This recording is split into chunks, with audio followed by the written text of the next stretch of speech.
شکل میں آتا، قرآن پڑھتا، میں سنتا، میں یاد کر لیتا، بڑا ایزی فیل کرتا، بہت آسان سچویشن ہوتی۔ یا رسول اللہ سخت کیا تھی؟ حضرت رسول اللہ نے فرمایا عائشہ سخت یہ تھی کہ جب کوئی نہ ہوتا آواز آتی تو میں بطور فطرت انسانی اس کو سخت کیفیت میں لے لیتا، وَهُوَ أَشَدُّهُ عَلَيَّ فَيُفْصَمُ عَنِّي، وہ کیفیت سخت ہوتی، میرے پسینے پھوٹ پڑتے۔ میرے دوستوں میں یہاں دو باتیں کرنے لگا ہوں۔ پہلی بات یہ ہے کہ یہ کیفیت سخت کیوں ہوتی تھی، دوسری بات یہ ہے کہ یہ کیفیت پیغمبر علیہ السلام پر گھنٹی کی طرح آوازوں سے کیوں آتی تھی۔ گھنٹی تو اسلام میں شیطان کی آواز ہے، الجرس مزامیر الشیاطین، یہ جو گھنٹی ہے یہ تو شیطانیت کی آوازیں ہیں۔ پھر شیطان کی آواز کو قرآن کریم کے نزول میں استعمال کیوں کیا گیا ہے، میں دونوں وجہ سمجھانے لگا ہوں۔ پہلی وجہ کہ حضور پاک علیہ السلام پر جو وحی آتی تو صرف آواز آتی، حضور پریشان ہو جاتے، سخت کیفیت ہوتی، حضور پاک کے پسینے جاری ہو جاتے۔ بھئی وجہ کیا ہے؟ وجہ نیچر ہے، وجہ انسانیت ہے، وجہ فطرت ہے۔ آپ کہیں گے کیسے؟ دیکھو آپ اور ہم یہاں کمرے میں بیٹھے ہیں، باہر برآمدے میں ہیں، پھر اس کے بعد صحن میں ہیں، اور اوپر یہ چھت پہ لوگ بیٹھے ہیں۔ اگر کوئی ایک بندہ دوسرے بندے سے بات کرے، تیسرا پہلے سے بات کرے، پہلا چوتھے سے بات کرے تو کوئی ڈر نہیں ہے، کوئی خوف نہیں ہے، کوئی معاملہ نہیں ہے، کیونکہ انسان دکھ بھی رہا ہے، نظر بھی آ رہا ہے، مبصر بھی ہے، محسوس بھی ہے، دیکھ بھی رہا ہوں، اس کو سامنے میں سامنے رکھ کے اور اس کو محسوس بھی کر رہا ہوں، تو انسان سے بات کرتا ہے، انسان کی فطرت ہے، اس پہ پریشانی نہیں ہوتی۔ لیکن جب کمرہ خالی ہو، انسان میں کوئی نہ ہو، ایک بندہ وہاں جائے اور کوئی باتیں شروع کر دے اور بندے کی شکل بھی نظر نہ آئے، انسان بھی نظر نہ آئے، غیر محسوس ہو، غیر مبصر ہو، اور وہ بندہ کہے بھائی کیا حال ہے، آپ اچھے ہیں، آپ کی صحت ٹھیک ہے، تو آپ اور ہم اگر ہوں، ہم کہیں گے پہلے تو ٹھیک تھی، اکیلے کمرے کی آوازوں نے صحت خراب کر دی ہے، یہ ہماری نیچر ہے۔ پیغمبر علیہ السلام کا رتبہ بہت بلند ہے، پیغمبر کا رتبہ بہت اعلیٰ، بہت اولا، بہت افضل، بہت اشرف ہے۔ حضور پاک علیہ السلام کا معاملہ یہ نہیں تھا، لیکن اکیلی جگہ میں اگر آواز آتی تو بطور فطرت پریشانی تو ہوتی۔ حضور پاک فرماتے ہیں اسی لیے فیفصم عنی، میرے پسینے پھوٹ پڑتے، وَهُوَ أَشَدُّهُ عَلَيَّ، وہ کیفیت میرے اوپر سخت ہوتی۔ ایک بات تو حل ہو گئی، رہی دوسری بات کہ رسول اللہ فرماتے ہیں یأتینی مثل سلسلۃ الجرس، گھنٹی بجنے کی طرح میرے اوپر آوازیں نازل ہوتی۔ اور بھئی گھنٹی تو شیطان کا آلہ ہے، پھر شیطان کے آلے کے ساتھ اللہ کی وحی نازل کیوں ہوتی تھی؟ پھر شیطان کے آلے کے ساتھ ساتھ اللہ کا قرآن اترتا کیوں تھا؟ میرے دوستو اس کو سمجھنا ہو تو محاورے کو سمجھنے، ایک لفظ ہوتا ہے، ایک محاورہ ہوتا ہے، جو لفظ ہوتا ہے، جو ہی لفظ کا مطلب ہے وہی الفاظ کا مطلب ہوتا ہے، لیکن محاورے میں لفظ اور ہوتے ہیں، مطلب اور ہوتا ہے۔ آپ کہیں گے کیا مطلب؟ محاورے میں لفظ اور ہے تو مطلب اور ہے۔ میں آپ کے سامنے ایک جملہ کہنے لگا ہوں تاکہ آپ بطور محاورہ سمجھیں۔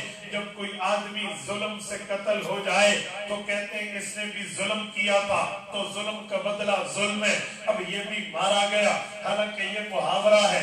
ظلم کا بدلہ ظلم نہیں ہوتا، ظلم کا مطلب انصاف ہوتا ہے، ظلم کا بدلہ انصاف اور عدل ہوتا ہے۔ تو کہنا تو چاہیے تھا کہ ظلم کا بدلہ انصاف ہے، لیکن یوں نہیں کہتے، یوں کہتے ہیں ظلم کا بدلہ ظلم ہے۔ کیوں؟ محاورہ چل پڑا ہے، محاورے میں لفظ اور ہوتا ہے، مطلب اور ہوتا ہے، صرف تشبیہ دی جاتی ہے، اور تشبیہ کا اصول ہے یہ من بعض الوجوہ تو واقع ہوتی ہے، من کل الوجوہ واقع نہیں ہوتی۔ اب میں کہوں میرا بیٹا شیر کی طرح ہے، آپ یہ نہیں کہیں گے بھئی اس کی دم بھی ہے، اس کے چار پاؤں بھی ہیں، وہ درندہ بھی ہے، خونخوار بھی ہے۔ شیر میں تو ماں بہن کی تمیز بھی نہیں ہے، لہٰذا اس میں بھی ماں بہن کی تمیز بھی نہیں ہے۔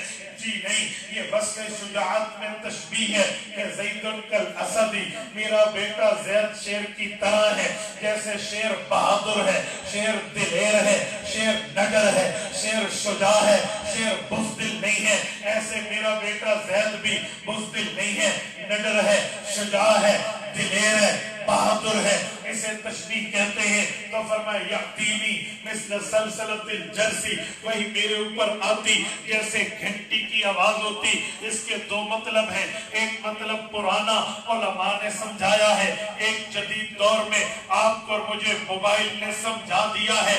آپ کہیں گے کیسے؟ پرانے دور میں ہمارے محدثین شرائع حدیث پاک کی شرح کرتے تو جملہ سمجھاتے کہ اس میں وصف ہے، اس میں تشبیہ ہے، وہ تشبیہ فی مسلسل ہے، فی تسلسل ہے۔ کا کیا مطلب؟ کا جب گھنٹی بجتی ہے مسلسل بجتی ہے، ایک گھنٹی کی آواز دوسری گھنٹی کے ساتھ مل کے بجتی ہے تو تسلسل میں گھنٹی آتی ہے۔ پیغمبر بتانا چاہتے ہیں یأتینی مثل سلسلۃ الجرسی، وہی مسلسل آتی، رکتی نہیں تھی، وہی مسلسل پہنچتی، درمیان میں انقطاع نہیں تھا۔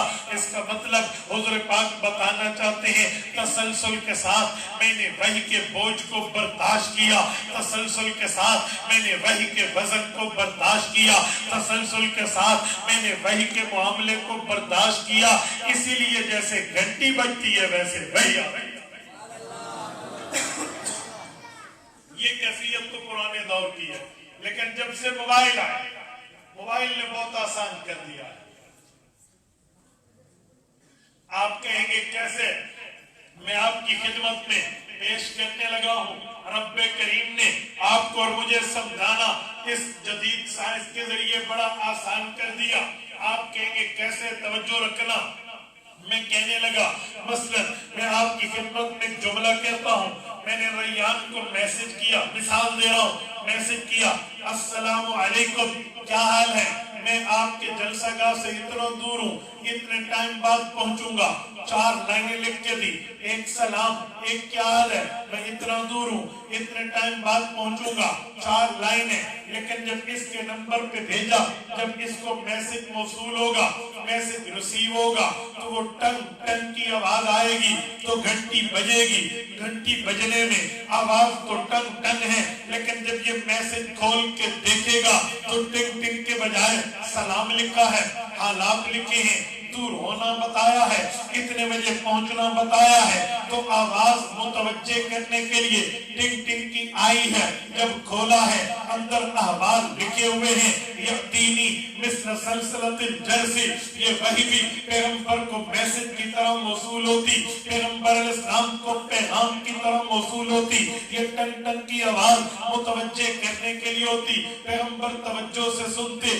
آواز ختم ہوتی، اللہ کا قرآن بن کے نازل ہوتا۔